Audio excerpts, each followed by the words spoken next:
माझ्या पप्पाच्या वाढदिवस कुठे गेला रे बा, हे सांगतो तुम्हाला पुढे. व्लॉग पूर्ण नक्की बघा.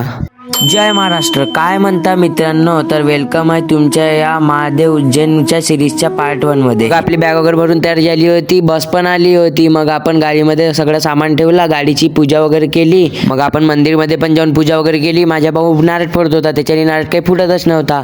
मग केक वगैरे घेतलं, पप्पाचा बर्थडे होता म्हणून घराला ताला लावलं, गाडीमध्ये बसलं सगळेजण आणि निघालो. माझी बहीण वगैरे तर बघा मस्त हाय करत होते तुम्हाला. माझी मावशी पण मस्त हाय करत होती. मग आपण पेट्रोल पंपवर पोहोचलो, पेट्रोल वगैरे टाकलं, तिथंच केक कापू म्हणे, तर केक काढला आणि पप्पाच्या हॅपी बर्थडे केलं तिथंच.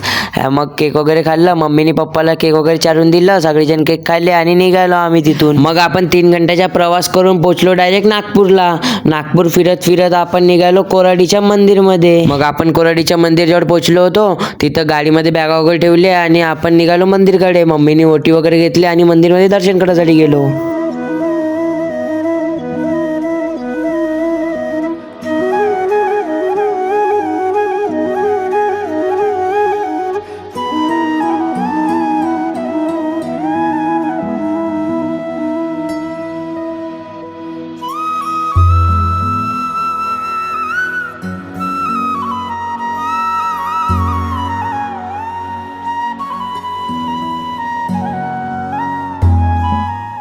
मग मंदिरमध्ये दर्शन वगैरे झाले, आम्ही बसकडे गेलो, बसमध्ये वगैरे बसलं आणि निघालो. थोड्या दूर जाताच आपण जामसावलीच्या हनुमानजीच्या मंदिरात पोहोचलो. मंदिरमध्ये वगैरे गेलो, तिथं हनुमानजीचे दर्शन वगैरे केले. तिथं तर काहीतरी घमंडी लस्सी म्हणून लिहून होतं. मग तिथंच आपण सगळेजण जेवण वगैरे केलं आणि समोरचा प्रवास चालू केलं. मग आपला 5 घंट्याचा प्रवास झाल्यानंतर पोहोचलो आपण डायरेक्ट पचमढी, ते पण रात्री 3 वाजता. मग खूप झोप येत होती, माझ्या भाऊ तर पहिलेच झोपून गेला होता. मग मी थोडंसं आरशात वगैरे बघलं. हा ब्लॉग इथंपर्यंतच, भेटू पार्ट 2 मध्ये. त्यासाठी फॉलो सबस्क्राईब करून घ्या. बाय मित्रांनो.